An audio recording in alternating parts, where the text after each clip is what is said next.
यो महिला प्रधान मातृ प्रधान बनिने समाज पनि सुखमय थिएन।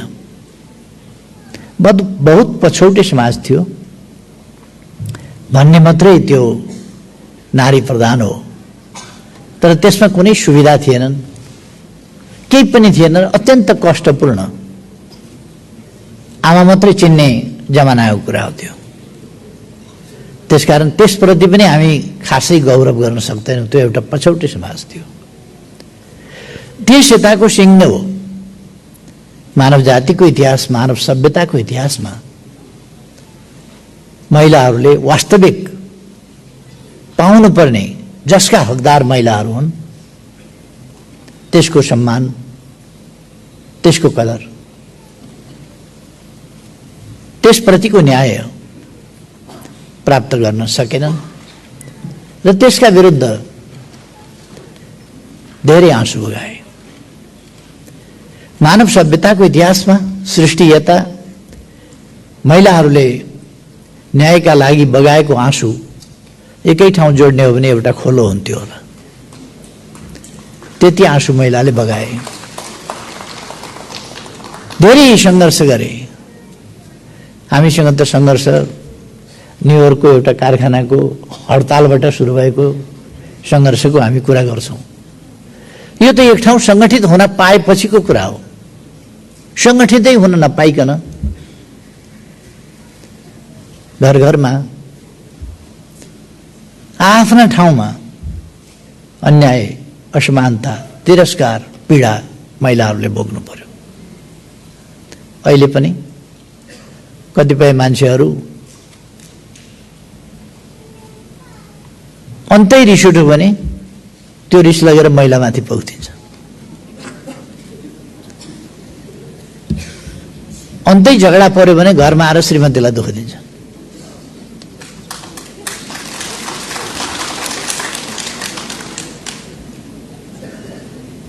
यो स्थिति सोचे भन्दा गम्भीर छ। यस समस्याको गहिराई सोचे भन्दा बढी छ। यसको समाधानको जटिलता सोचे भन्दा बढी छ। त्यसकारण हामीले परिवर्तन त ल्याएका छौं, तर यस परिवर्तनलाई ठूलो परिवर्तन ल्याएका छौं। केही पनि भएको छैन भन्ने होइन, कहाँबाट कहाँ आइपुगेका छौं। आज हामी धेरै उपलब्धि भएका छन्, धेरै परिवर्तन आएको छ, धेरै भिन्नता भएको छ। हिजोको जस्तो महिलाले जीवनभर आँसुमा बिताउनु परेको छैन। तै पनि पीडाहरू छँदैछन् र ती पीडाहरू समाप्त पार्नु छ। आज यस अन्तर्राष्ट्रिय महिला दिवसको सन्दर्भमा म सम्पूर्ण महिला दिदीबहिनीहरूमा, नेपालका महिला दिदीबहिनीहरू र विश्वकै महिला दिदीबहिनीहरूमा अहिलेसम्मको सफलताको निम्ति हार्दिक शुभ बधाई भन्न चाहन्छु। आगामी दिन अझ ठूला सफलताका हुन् र हामी मानव समाजका दुईटा पाङ्ग्रा, महिला र पुरुषका बीचमा र सृजनाका महान महिलाहरूमाथिको अन्याय, असमानता र विभेद, प्राकृतिक हिसाबले नै हुने भिन्नता बेग्लै कुरा हो। त्यसबाहेक मानवीय, सामाजिक, कानुनद्वारै गरिने भिन्नता वा सामाजिक व्यवहारबाट गरिने भिन्नता, कुनै पनि भिन्नताहरू रहन नसक्ने गरी असमानताको अन्त्य गरौं, विभेदको अन्त्य गरौं, न्यायको स्थापना गरौं। यसमा सफलता मिल्दै जान सकोस् र हामी निकट भविष्यमा यस दिशामा पूर्ण सफलता प्राप्त गर्न सकौं भन्ने शुभकामना पनि व्यक्त गर्न चाहन्छु।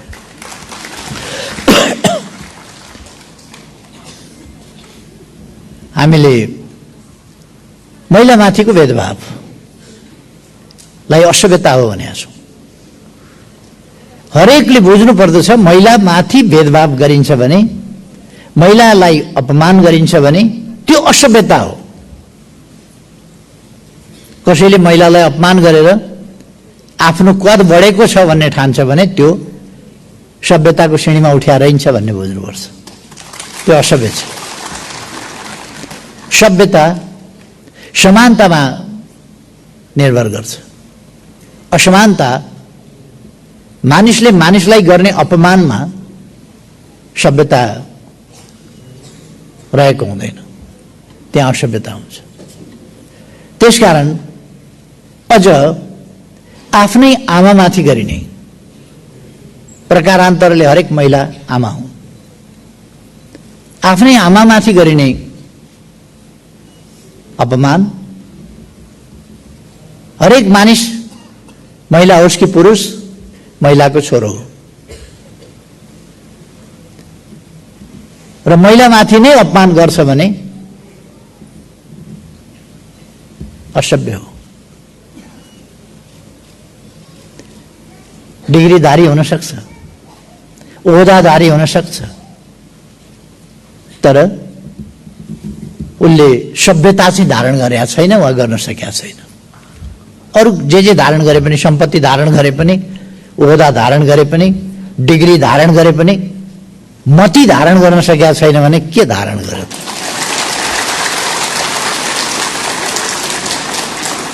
त्यसकारण यो असभ्यता हो। यस्तो असभ्य व्यवहार गर्नु अपराध हो र यो असभ्यता र यस अपराधको अन्त्य गर्नुपर्दछ। हरेकले अन्त्य गर्नुपर्दछ।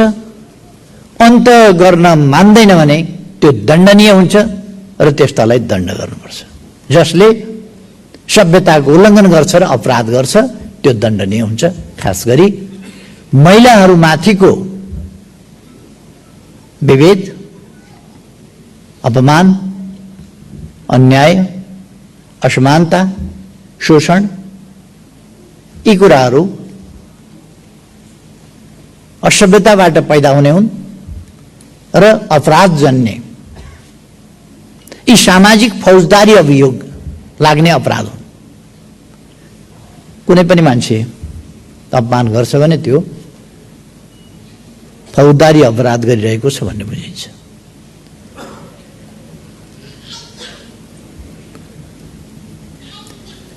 अब यति बेला म सिङ्गै समाजमा सामाजिक न्याय र समानताको चेतना हुनुपर्दछ। सिङ्गै समाजमा आग्रह गर्न चाहन्छु,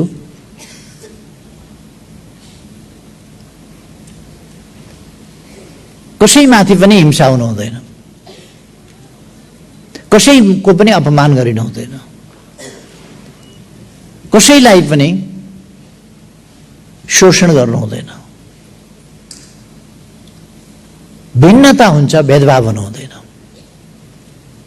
भिन्नता र भेदभावमा फरक छ। भिन्नता हुन्छ तर भेदभाव हुनु हुँदैन।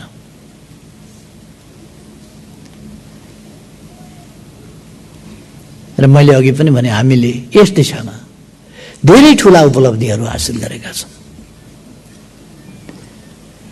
मभन्दा अगाडिका नेत्रीहरूले पछिल्लो महिला आन्दोलनको इतिहासको एक झलक र हाम्रा प्रयास र सफलताहरूको एक झलक, वर्तमान स्थितिको एक झलक र अब जानुपर्ने बाटोको एक झलक प्रस्तुत गरिसक्नु भएको छ। मैले धेरै समय लिनु पर्दैन। मैले फेरि क्लारा जेटकिनबाट सुरु गर्ने या न्युयोर्कको महिला आन्दोलनबाट सुरु गर्ने आवश्यकता रहेन, किन साथीहरूले भनिसक्नु हो इतिहास। म हाम्रो देशकै सन्दर्भमा, हाम्रो देश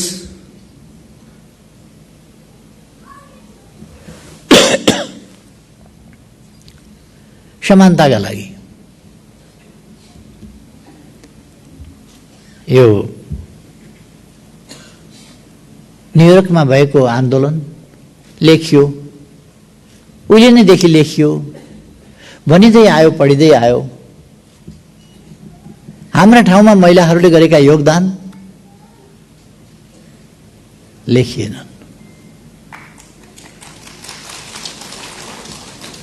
लोकतन्त्रका लागि, सामाजिक न्याय र समानताका लागि योगमायाले गरेको प्रयास र योगदान, सामाजिक जागरणको योगदान, असमानता र विभेदको अन्त्यका निम्ति उनले उठाएको योगदान, उनले उठाएको आवाज, उनले प्रस्तुत गरेका विचारहरू लेखिएनन्। तर कुनै कान्छो इतिहास होइन, यो उत्तिकै पुरानो इतिहास हो। त्योभन्दा अघि कति दिदीबहिनीहरूले, कति आमाहरूले, कति हजुरआमाहरूले, कति पर हजुरआमाहरूले यस्ता आवाज उठाए, लेखिएनन्। हाम्रोमा त भएको पनि बिर्सिँदै जाने स्थिति बन्यो। हाम्रो समाजका योगदानहरू, हाम्रा विदुषीहरूका योगदानहरू, विश्वका सबभन्दा पुराना ग्रन्थ वेदमा नारी चिन्तनहरू आएका छन्। हाम्रो सभ्यताको हिसाबले कोही कोही असभ्यता अहिले पनि देखिन्छन्, अहिले पनि भन्दै गर्छन्, अहिले पनि कराउँदै गर्छन् असभ्यहरू। तर सभ्यताको हिसाबले हाम्रो यत्र पूज्यन्ते नारीस्तु तत्र रमन्ते देवता, जहाँ महिलाहरूको पूजा हुन्छ भनेको सम्मान गरिन्छ, त्यहाँ देवता रमाउँछन् भन्ने मान्यताको समाज हो हाम्रो समाज। आज यो पछिल्लो समयमा केही समय सामन्तवादको विकृत प्रवृत्तिको कारणले कसले शिक्षा लिनुहुने, कसले नहुने, कसले पढ्न हुने, कसले पढ्न नहुने, महिलाले वेद रचना गर्ने तर पछि महिलाले नै पढ्न नहुने। वेदको रचना गार्गीहरूले गर्छन्, अरूले गर्छ, उपनिषद र पुराणहरूको रचना गर्छन्, तर त्यही कुरा पछि महिलाले चाहिँ पढ्न नहुने।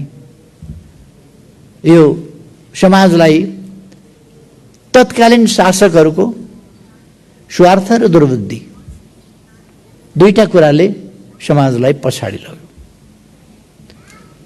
त्यसकारण यस्ता गलत प्रचलनहरू चले। हाम्रो समाज पहिलेदेखि एडभान्स हो। विद्वानले आफ्नो नाम लेख्दा फलानीको छोरो भनेर लेख्ने चलन थियो, फलानी पुत्र फलानु भनेर। आमाको नाममा उसले आफ्नो नाम अगाडि फलानी पुत्र भनेर लेख्ने गर्थ्यो। कुन महिलाको छोरो, कसको छोरो भनेर आमाको नाम पहिले लेख्थ्यो, अनि फलानीको छोरो, अनि मात्रै आफ्नो नाम लेख्थ्यो। आमाको त्यो सम्मान, त्यो दर्जा हाम्रो समाजमा थियो। तर बीचमा कतै पनि आमाको नामै लेख्ने चलन हरायो। नागरिकतामा पनि बाबुको नाम खोज्ने, आमाको नाम नखोज्ने। पहिले त आफ्नो नाम लेख्दा फलानु फलानी पुत्र फलानु भनेर लेख्ने चलन थियो। ऋषिहरूले आफ्नो नामका अगाडि आमाको नाम लेख्थे, आमाको नाम फलानीको छोरो फलानु भनेर। अब पछि पछि त आमाको नामै हराउने। त्यो परिस्थितिलाई हामीले परिवर्तन गरेका छौँ। यता केही समयमा, यो छोटो समयमा हामीले गरेको परिवर्तन आश्चर्यजनक छ।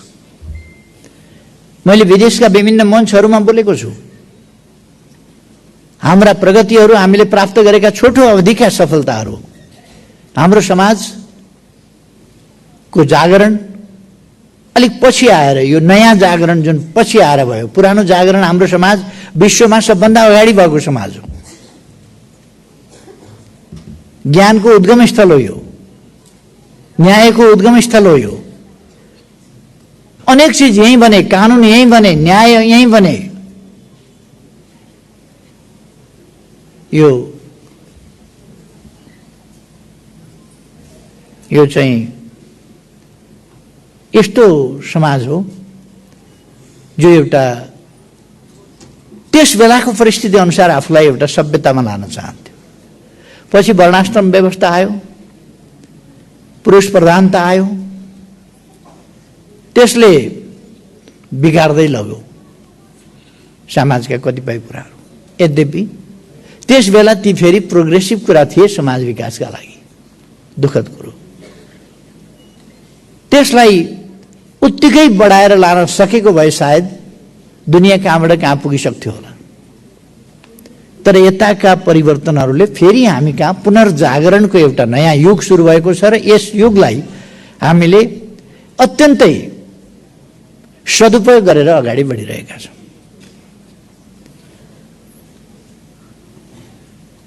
हाम्रो समाज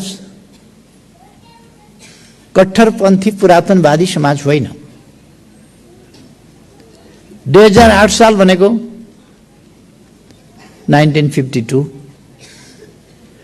51 मा अथवा 7 सालमा परिवर्तन भयो। यहाँ राणा शासनको अन्त्य भयो, खुल्ला समाज आयो 7 सालमा। 8 सालमा पहिलो नगरको चुनाव हुँदा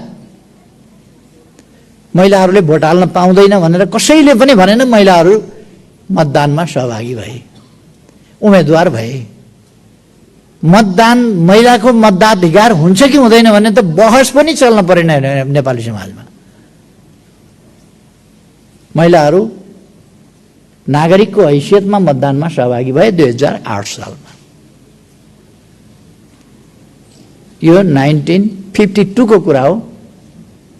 धेरैवटा विकसित देशहरू पछिसम्म पनि त्यहाँका महिलाहरू मताधिकारका लागि लडिरहेका थिए। कुनै देशप्रति मैले कुनै लक्षित गर्न खोजे होइन, तर धेरै विकसित एडभान्स अमेरिकामा महिलाहरूले मताधिकार सायद 1965 मा प्राप्त गरेका थिए, अथवा नेपालभन्दा 13 वर्षपछि मात्रै अमेरिकामा महिलाहरूले मतदानको अधिकार पाएका थिए। किनभने नेपालले त्यति बेला मात्रै किन पायो भने त्यस बेलासम्म त नेपालमा जहानिया शासन थियो, चुनाव हुँदैन थियो। जहिले चुनाव भयो महिलाहरूले सहभागी हुन पाए, तर अमेरिकामा चुनाव हुने गर्थ्यो, महिलाहरूले भोट हाल्न पाउँदैन थिए। यस्ता थुप्रै उदाहरणहरू छन्। त्यस यता र खास गरी त्यस यता पनि कहिल्यै महिला मताधिकारको सम्बन्धमा पहिलेदेखि नै महिलाहरूको एक खालको स्तर नेपालमा हुने गर्यो। पछि 46 को आन्दोलनबाट बहुदल आइसकेपछि त्यसपछि तीव्र गतिमा परिवर्तन हुन थाल्यो। 52 सालमा सम्माननीय राष्ट्रपति विद्यादेवी भण्डारी त्यति बेला एउटा महिला नेत्रीको रूपमा उहाँले महिला प्रतिनिधित्वको अभिवृद्धि, संविधानमा 5% मात्रै महिलाको सहभागिता पहिले हामीले त्यो पनि लडेर नै स्थापना गरेका थियौँ। संसदमा 5%, त्योभन्दा अगाडि यति प्रतिशत भन्ने अथवा महिला हुनै पर्छ भन्ने केही पनि थिएन। 47 को संविधानले 5%। 52 सालमा सम्माननीय राष्ट्रपति विद्यादेवी भण्डारीजीले त्यति बेला एउटा क्याम्पेन चलाउनु भयो, महिलाको सहभागिता अभिवृद्धिको क्याम्पेन, जसले गर्दाखेरि कानुनमै व्यवस्था गरियो 20% महिला सहभागिता स्थानीय तहमा हुनुपर्ने र त्यति बेला 2 लाख जनप्रतिनिधिहरू निर्वाचित भएका थिए। त्यसमध्ये 40,000 महिला निर्वाचित भएर जनप्रतिनिधित्वको 20% को संख्या महिलाहरूको रह्यो। उहाँकै नेतृत्वमा अहिले आजकल हामीले जेठ 16 गतेलाई महिला जागरण सहभागिता के सम्बन्धी दिवस मनाउने गरेका छौँ।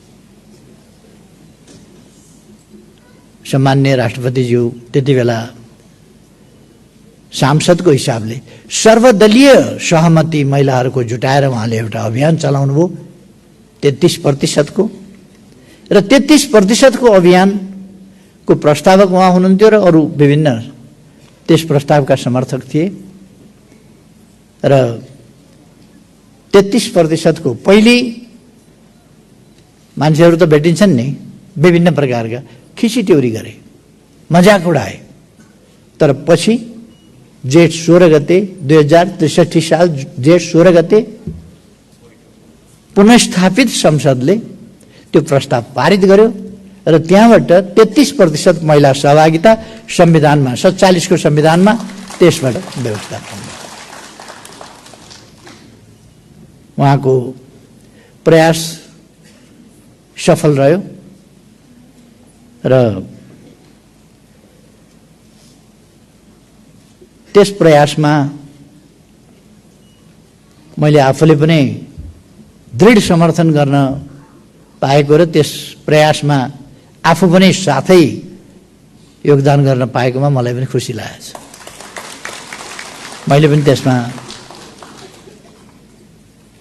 बल दिने साथ दिने काम गरेको थिएँ। अरू थुप्रै साथीहरूले त्यसमा साथ सहयोग दिनुभएको थियो। देशले आवाज उठाएको थियो, त्यसै कारण संसदले त्यो सुन्न पर्यो र त्यसलाई घोषणा गर्नु पर्यो।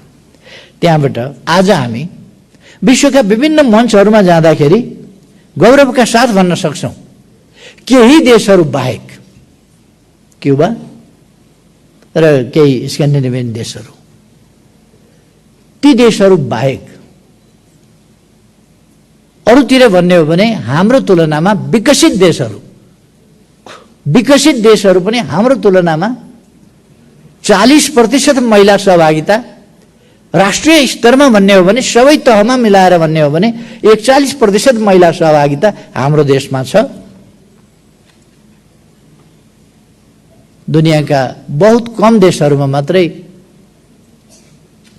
महिला प्रतिनिधित्व को 40% 41% अथवा 40% भन्दा माथि महिला सहभागिता धेरै देशहरूमा छैन। यो हामीले आफ्नो सफलता भन्दाखेरि अरू देशका मानिसहरू आश्चर्यचकित पनि हुन्छ, यति ठुलो सफलता पाइरहेको छ भनेर।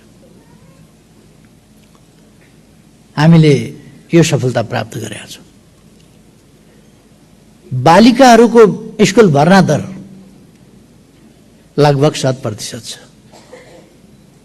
हिजोको जस्तो बालिकाहरूले स्कुल छोड्ने ड्रप आउटको संख्या त्यस्तो प्रतिकूल अवस्थामा छैन। आज बालिकाहरू छोडिरहेका छैनन् स्कुल, उनीहरू पढाइ अगाडि बढाउँछन् र अहिले महिलाहरूको प्रतिभा विभिन्न ढंगले विभिन्न क्षेत्रमा प्रस्फुटित हुन थालेको छ। अहिले हामी चाहे विश्वविद्यालयका रेकर्डहरू हेरौँ या क्याम्पसहरूका रेकर्डहरू हेरौँ, विभिन्न क्याम्पसका रेकर्डहरू हेरौँ, ती ठाउँहरूमा महिलाहरूले बालकलाई बालिकाले उछिनेका छन्, युवामा पनि महिला युवाहरूले उछिनेका छन् विभिन्न ठाउँहरूमा। त्यसकारण त्यो शारीरिक हिसाबले नै जुन कुराहरू हामीले स्वीकार्नुपर्छ ती बाहेक अरू आफ्नो क्षेत्रबाटै गर्न सक्ने खालका प्रतिस्पर्धाहरूमा धेरै अगाडि छ। त्यसकारण महिलाले केही गर्न सक्दैनन् भन्ने होइन, पुरुषले पनि केही गर्न सक्दैनन्। गर्न नसक्ने कुराहरू छन् नि त पुरुषका पनि थुप्रै, त्यो चाहिँ दुर्बलता नहुने। महिलाले चाहिँ कुनै कुनै गर्न सकेन भने म त हामी महिला बराबर छौँ, जे पनि गर्न सक्छौँ भन्दिनँ। कोही कोही कुरामा हामी महिलाभन्दा अब पछाडि नै छौँ प्राकृतिक हिसाबले नै। के गर्नु? अनि महिला प्राकृतिक हिसाबले नै कुनै कारणले कुनै कुरामा पछाडि रह्यो भने त्यसलाई समाजको एउटा समग्रतामा बुझ्नुपर्छ प्रकृतिको सृष्टिको निम्ति यी कुराहरू भएका होलान् भन्ने कुरा बुझ्नुपर्छ र हामीले एउटा समानताको बाटोमा अगाडि बढ्ने कुरालाई ध्यान दिनुपर्छ।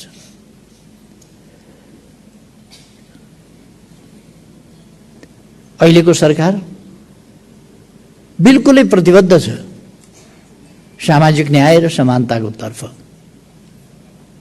काम गर्न र सफलताका लागि काम गर्न। यो प्रचारात्मक मात्रै कुरा होइन।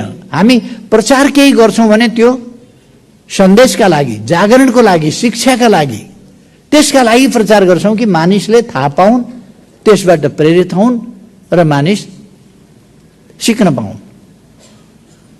त्यसबाट परिवर्तन गर्न पाउन्, आफूलाई परिवर्तित बनाउन पाउन् र अरूलाई पनि परिवर्तन गर्न सकुन् र सिंगै समाज परिवर्तन होस्। त्यसका लागि प्रचार गर्छौं, देखाउनका लागि होइन।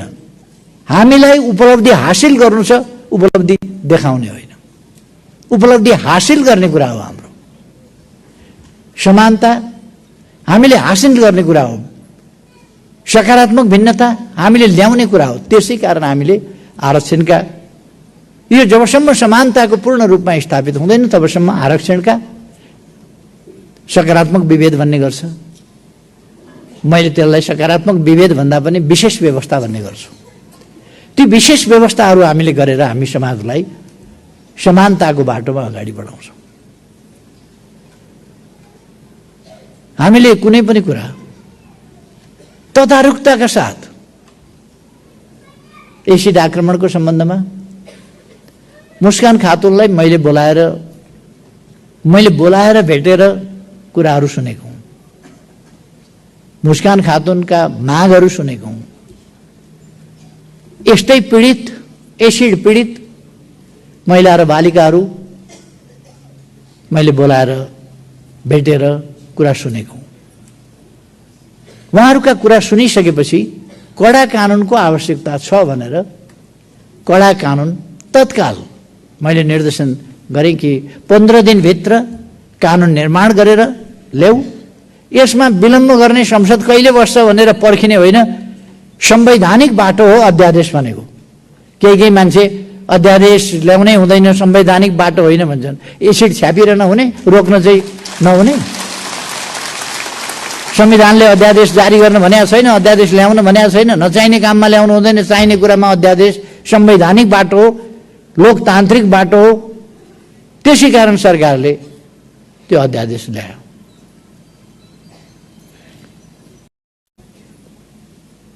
कसैले भोगाउने दुस्साहस नगरोस्। एसिड जन्य अपराध गर्छ कसैले भने त्यसप्रति समाजको कडा नजर रहनुपर्दछ, सरकारको कडा नजर रहनुपर्दछ, कडा दृष्टिकोण रहनुपर्दछ र कडा व्यवहार त्यसप्रति, त्यसको रोकथाम, नियन्त्रण र सजाय, त्यसका लागि कडा कदम चाल्नुपर्दछ। यसै सन्दर्भमा यो अध्यादेश ल्याइएर कानुन लागू गरिएको। अघि भर्खरै सभापति महिला बालबालिका सम्बन्धी समितिका सभापतिजीले भन्नुभयो, दुःखको कुरा। केही मान्छेहरू छन् जो अर्थ केही पनि देख्दैनन्। अर्जुनले माछाको आँखो मात्रै देखे जस्तै पद, सत्ता, स्वार्थ त्यो मात्रै देख्छन्। हिजो मैले बोलिनँ, प्रधानमन्त्री कुन पार्टीको हो भनेर सोधिराखे।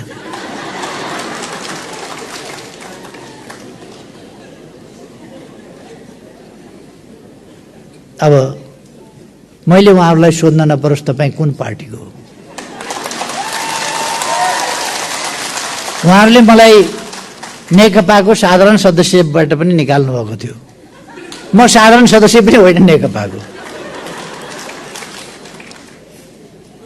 अदालतले भनौँ म कुन पार्टीको सदस्य हो, कुन पार्टीको अध्यक्ष हो। अदालतले भनेको पनि नसुन्ने लक्ष्मीप्रसाद देवकोटाले भने जस्तो दर्शन किन्तु कहीँ दिँदैन चर्म चक्षुले कानामा भने जस्तै। देख्नै नसक्ने, देख्नै नखोज्ने, आँखा भएर के गर्ने, कान भएर के गर्ने, सुन्नै नसक्ने, त्यो जन्मदैको दोष पनि होइन, कुनै रोग बिमारको दोष होइन, तर सुनिराखेको छ तर पनि सुन्दैन, देखिराखेको छ तै पनि देख्दैन। अब हुँदा हुँदा प्रधानमन्त्री कुन पार्टीको हो जानकारी पाऊँ भनेर सर्वोच्च अदालतमा सोध्न जाऊ, कुन पार्टी। खैर, तिनै मान्छेहरूले समस्या पैदा गरे, लडाईँ गरेर, मुद्दा लडेर। यति बेला चुनावमा जान्थ्यो देश, चुनावपछि एउटा राम्रो सरकार बन्थ्यो, त्यसलाई रोके मुद्दा हालेर। अनि संसद पुनर्स्थापना किन गरे रहेछ भन्दा उफ्रिन, नारा लाउन, कराउन, अध्यादेश पेश गर्न नदिन, एसिड आक्रमणका विरुद्धको कानुन पास गर्न नदिन, त्यसका लागि पो बोलाएको रहेछ। संसद पुनर्स्थापना भयो, ठिक छ, अदालतको आदेशलाई हामी मान्छौँ, पुनर्स्थापना भयो। अब पुनर्स्थापित संसदलाई देशका समस्याका बारेमा, जनताका समस्याका बारेमा छलफल गर्ने थलो बनाऊ, ती समस्याको समाधान कसरी गर्ने त्यसको छलफल गर्ने थलो बनाऊ। छलफल गर्दा माननीय भनेर अगाडि लेखिया हुन्छ, माननीय भनेर लेखिए जस्तै, माननीयले बोल्ने भाषा जस्तै बोलेर छलफल गरौँ न।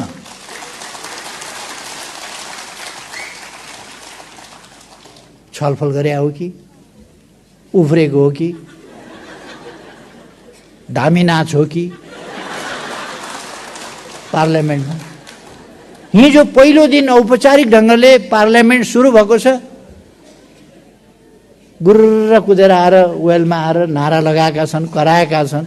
के बिग्रियो त भन्दाखेरि एसिड आक्रमण विरुद्धको अध्यादेश टेबल गर्न आँट्यो सरकारले, त फेल गरे भइगयो नि, सक्छौ भने।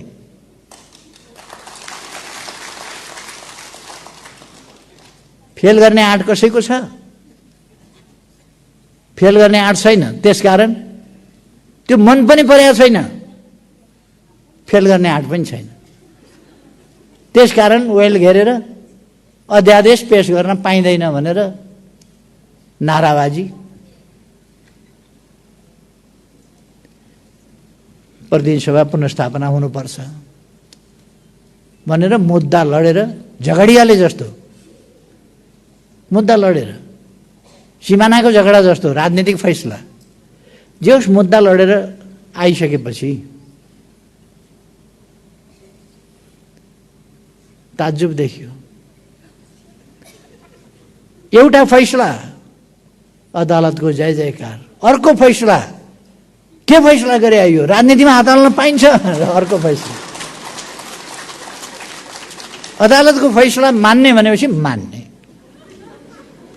शक्ति पृथकीकरणको सिद्धान्त, स्वतन्त्र न्यायालय, न्यायालयका फैसलाहरूको सम्मान गर्नुपर्छ भनेपछि मेरो पक्षमा भए सम्मान गर्ने, पक्षमा भएन भने अब मैले त जुन पनि मुद्दा हारिराखेको छु सम्मान गरेको छु, त्यसको कार्यान्वयन गर्ने भनेको छु। मैले प्रतिनिधि सभा विघटन गरेँ, दुर्दिन देख्नु थियो, पुनर्स्थापित भयो। प्रतिनिधि सभा पुनर्स्थापना भयो, चुनावमा जाने बेलामा नारा जुलुस हेर्नुहोस् त, एकातिर एक थरी गुरुर कुद्छन्, अर्को थरी गुरुर बाहिर निस्किन्छन्, अर्को थरी नारा लाउँछन्। संसदको हालत हेर्नुहोस् त, पहिलो घाँसै झिँगा पर्यो भने जस्तो, प्रथम ग्रासै मच्छीका पात, पहिल्यै घाँसमा झिँगा। खैर, यो प्रसङ्ग आएको खालि यो एसिड आक्रमण विरुद्धको अध्यादेश पेश गर्न दिइएन भन्ने प्रसङ्गमा आयो। अरू कुरामा म फेरि उहाँहरूसँग कुनै जुवारी खेल्ने मलाई मन पनि छैन, अर्थ पनि छैन, मतलब पनि छैन, अरू कुरामा मेरो केही भन्नु छैन। तर यो प्रसङ्ग किन आयो भने एसिड आक्रमण विरोधी, त्यसका विरुद्ध त्यसलाई सजाय गर्ने अध्यादेश जब पेश हुन लाग्यो त्यति बेला नेपाली कांग्रेस, मधेसवादी दलहरू कोही कुदेर बाहिर निस्किए। कहाँ हिँड्या हुन्, के हतार थियो थाहा छैन, कुदै कोही वेल घेरेर नारा लगाएर गजबको सेटिङ देखियो, गजबको सेटिङ। मैले धेरै केही भन्दिनँ, कसका भाषण कस्ता थिए, के थिए, कुन ओहदा कुन तहका भाषण कस्ता थिए, त्यतापट्टि पनि म जान्न। तर यस देशलाई कता लाने हो? यस देशको गरिमा, हाम्रो संसदको गरिमा, हाम्रो प्रतिनिधि सभाको गरिमा, हाम्रो सांसदहरूको गरिमा, आफ्नो मर्यादा आफूले कायम गर्नु पर्दैन? हामीले हाम्रो संसदलाई चुनावबाट आउनु पर्थ्यो, नयाँ संसद, यस्तो हालत हुने थिएन, हुने थिएन। त्यसै कारण मैले विघटन गरेँ। यो हुन्छ भनेर यही देखेर कमसेकम मेरै मेख मार्न पनि हिजो त चुप लाएर त बस्नु पर्थ्यो, मेरै मेख मार्न पनि नि। हामीले मुद्दा लडेर जितेर प्रतिनिधि सभा फर्काएपछि यति शान्त भएर त चल्छ नि भन्ने त देखाउनु पर्थ्यो नि। हेर्नुहोस् त हालत। खैर,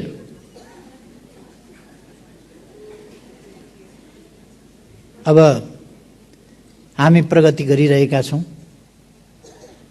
प्रगति गर्नका लागि मूलतः महिला समानता, मूलतः धेरैवटा कुराहरूतिर बकिने भन्दा पनि आम रूपमा र आधारभूत रूपमा महिला शिक्षा र रोजगारी, यसमा हामीले जोड दिन सक्यौँ र महिलाहरूको शैक्षिक स्तर र विभिन्न ठाउँमा उनीहरूको आय आर्जनका कामहरू, उत्पादनका कामहरू, अथवा त्यसको अर्थ हो सम्पत्तिमा उनीहरूको पहुँच। रोजगारीको अर्थ के हो? सम्पत्तिमा पहुँच। सम्पत्ति भएर पनि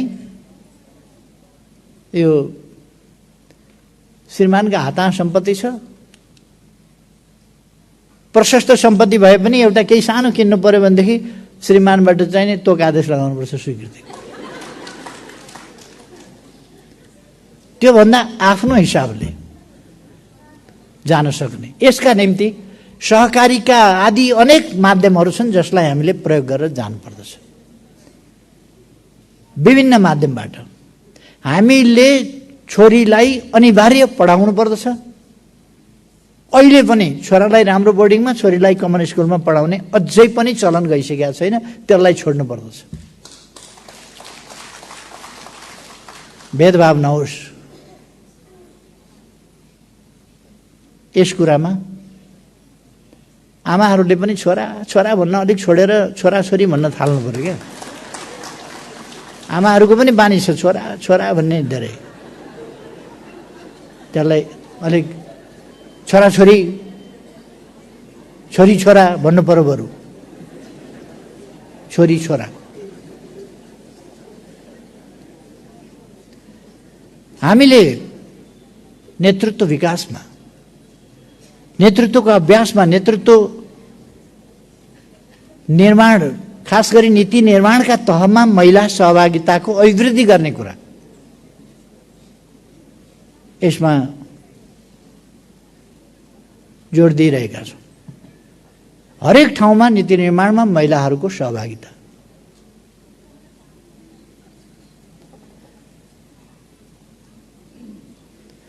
यसरी टम्म महिला अगाडि बस्ने,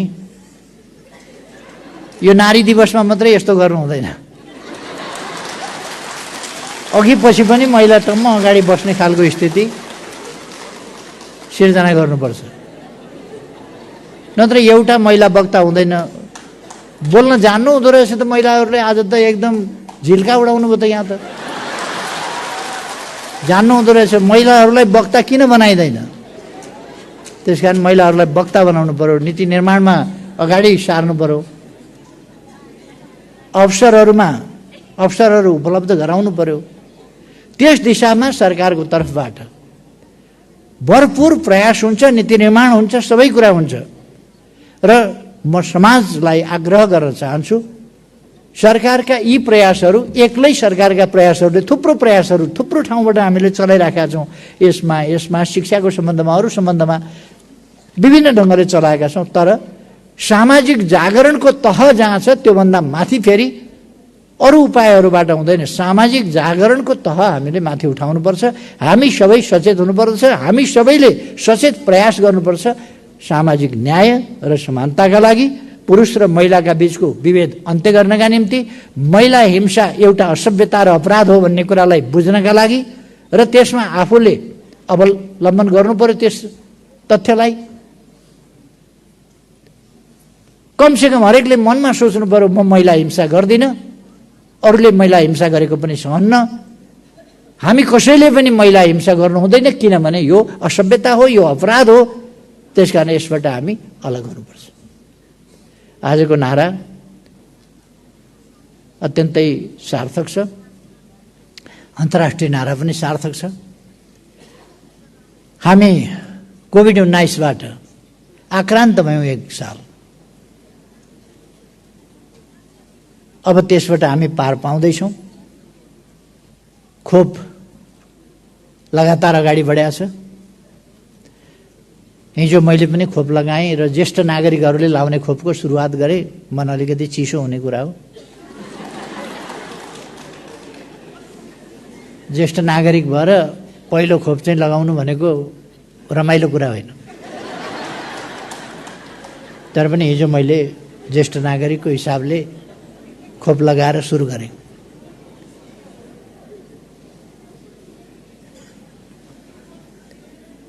पेन्सन सेन्सन जागिर केही छैन।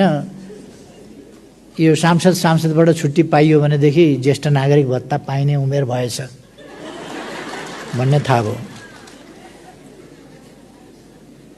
हामीले खोप ल्याएका छौँ। अब कोभिड-19 को लगातार हिजो मात्रै 1,87,000 कि कति हिजो एक दिनमा मात्रै खोप लगाइयो। हिजो मात्रै दैनिक लगभग 2 लाखका हिसाबले, अझ बेलुकासम्म कति लाग्यो त्यो थाहा भइसकेका थिएन। लगभग 2 लाखका दरले दैनिक हामी खोप लगाइरहेका छौँ। 300 भन्दा बढी सेन्टरहरू क्रियाशील छन् खोपका। यसको पनि हामी नियन्त्रण गर्छौँ। धेरै विकसित देशहरूभन्दा हामी अगाडि छौँ यसको नियन्त्रणमा, यसको रोकथाममा। त यस अवसरमा म खास गरी फेरि एकपल्ट सम्पूर्ण दिदीबहिनीहरूमा हार्दिक बधाई र शुभकामना भन्न चाहन्छु यस विशेष दिनको अवसरमा।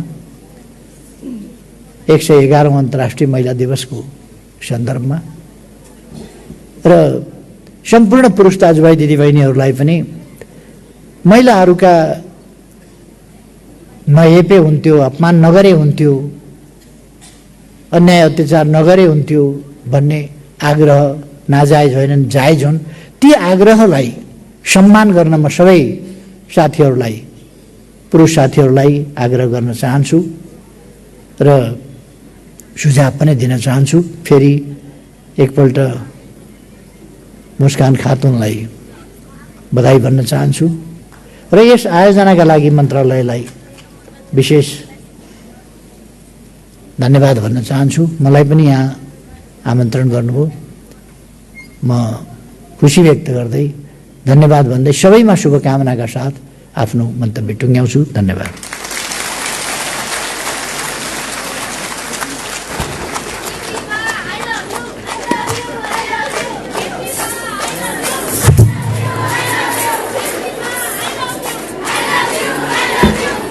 महिला हिंसा विरुद्धको